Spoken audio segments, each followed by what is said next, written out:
नमस्कार, मैं हूँ लीला। स्वागत है आपका हमारे चैनल में। आज का विषय है चैत्र नवरात्रि 2021 कब शुरू होंगे और घट स्थापना का शुभ मुहूर्त और कलश स्थापना विधि। कलश स्थापना करते वक्त एक चीज़ डालना कभी न भूलें। ऐसा करने से माँ आपके घर अवश्य आएगी और आपकी सभी मनोकामना पूर्ण होंगी। अखंड ज्योति कैसे जलाएं? अखंड ज्योति ऐसे जलाएं 9 दिन कभी नहीं बुझेगी। और अखंड ज्योति जलाने के नियम, इसके बारे में हम संपूर्ण जानकारी देंगे। वीडियो अंत तक देखें ताकि आपको जानकारी पूरी प्राप्त हो सके। अब वीडियो शुरू कर। चैत्र नवरात्र के पहले दिन सुबह उठकर स्नान के बाद 9 दिनों की पूजा व व्रत का संकल्प लें और कलश स्थापना करें। कलश स्थापना के लिए सर्वप्रथम मिट्टी के बर्तन में सावधान बोलें। अब उसमें जल से भरा कलश में सिक्का, द्रव, सुपारी और पीली सरसों और चावल डालकर रौली से उस ऊपर स्वास्तिक बनाएं। कलश के ऊपरी भाग में कलावा बांधकर उसे मिट्टी के पात्र के ऊपर रख दें और कलश के ऊपर अशोक या आम के पत्ते लगाएं। इसके बाद एक नारियल को लाल कपड़े में लपेटकर कलश के ऊपर स्थापित कर दें।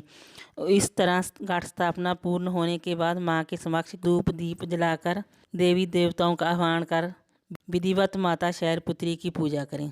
एक बात का ख्याल रखना चाहिए, नवरात्रि में देवी माँ की पूजा के लिए जो कलश स्थापित किया जाता है वो सोना, चांदी, पीतल या मिट्टी का ही होना चाहिए। लोहे या स्टील के कलश का प्रयोग पूजा में नहीं करना चाहिए। अब बात करते हैं घट स्थापना सामग्री। घट स्थापना के लिए आपको 7 दान यानी कि 7 तरह के अनाज, जौ बोने के लिए एक मिट्टी का पात्र लें, एक कलश लें, गंगा जल, आम या अशोक के पत्ते लें, सुपारी, जटा वाला नारियल, अक्षत, पुष्प, चौकी, चुनरी व माता के लिए श्रृंगार का सामान। ये चीज़ें आपको अवश्य लेनी चाहिए। नवरात्रि पूजन विधि। नवरात्रि की पूजा के एक दिन पहले ही आपको पूजा की सारी सामग्री इकट्ठी कर लेनी चाहिए। इसके बाद स्नान करें और लाल वस्त्र पहनें। इसके बाद एक चौकी पर गंगा जल छिड़ककर शुद्ध करें, उस ऊपर रेड कपड़ा बिछाएं और दुर्गा माँ की प्रतिमा स्थापित करें और कलश की स्थापना करें। कलश की स्थापना करने के बाद माँ दुर्गा को लाल फूल, लाल वस्त्र, लाल फूलों की माला और श्रृंगार की वस्तुएं अर्पित करें और धूप दीप जलाएं। यह सभी वस्तुएं अर्पित करने के बाद गोबर के उपले से अंगारी करें, जिसमें घी, लौंग, बताशे, कपूर आदि चीज़ों की आरती दें। इसके बाद नवरात्रि की कथा पढ़ें कि माँ दुर्गा की धूप दीप से आरती उतारें और उन्हें प्रसाद का भोग लगाएं।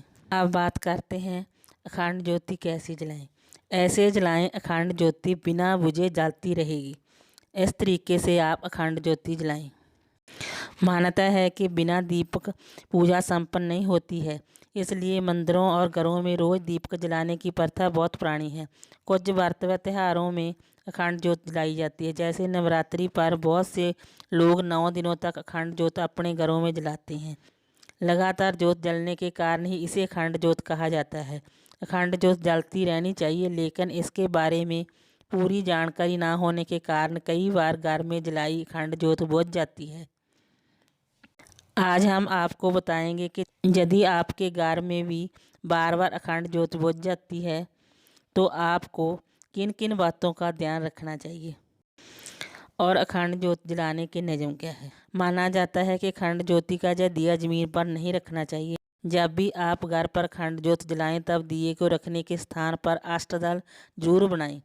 इसे आप गुलाल या रंगे हुए चावलों से भी बना सकते। अखंड ज्योत हमेशा किसी चौकी पर ही रख कर जलानी चाहिए।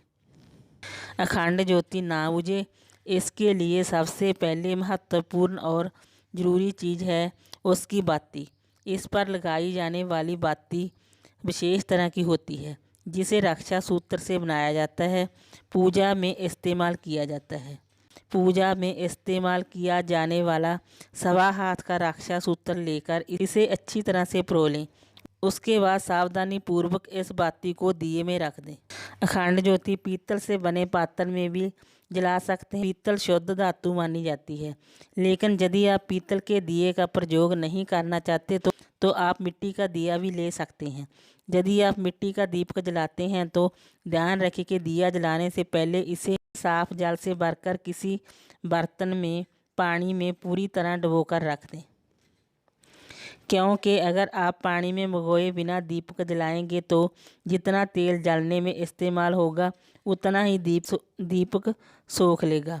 भिगोने के बाद इसे साफ कपड़े से पोंछ लें। शास्त्रों के अनुसार अखंड दीपक संकल्प पूरा होने से पहले खंडित होना शुभ नहीं माना जाता, इसलिए आप दीपक को कांच के गोले में रख सकते हैं। ऐसा करने से अखंड ज्योति हवा से नहीं बुझती है।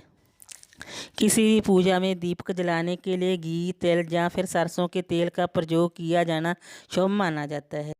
अखंड ज्योत जलाते समय आप इनमें से जिस तेल का भी इस्तेमाल करें, ध्यान रखें कि उसमें मिलावट नहीं होनी चाहिए।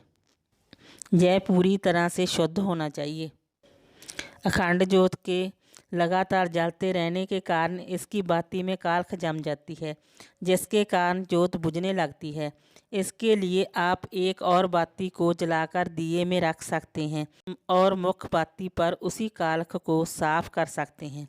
इन सभी बातों को यदि ध्यान में रखा जाए तो अखंड ज्योति को बार बार बुझने से बचाया जा सकता है। ज्योतिष शास्त्र के अनुसार अखंड ज्योति को देवी माँ के दाईं ओर रखा जाना चाहिए, लेकिन यदि दीपक तेल का है तो उसे बाईं ओर रखना चाहिए। अखंड ज्योति को संकल्प समय खत्म होने के बाद भी दीपक को फूंक मार के या फिर गलत तरीके से बुझाना सही नहीं है, बल्कि दीपक को समय बुझने देना चाहिए। ज्योतिष शास्त्र के अनुसार ईशान कोण यानी उत्तर पूर्व दिशा को देवी देवताओं का स्थान माना जाता है, इसलिए अखंड ज्योति को उत्तर पूर्व की दिशा और शुभ माना जाता है।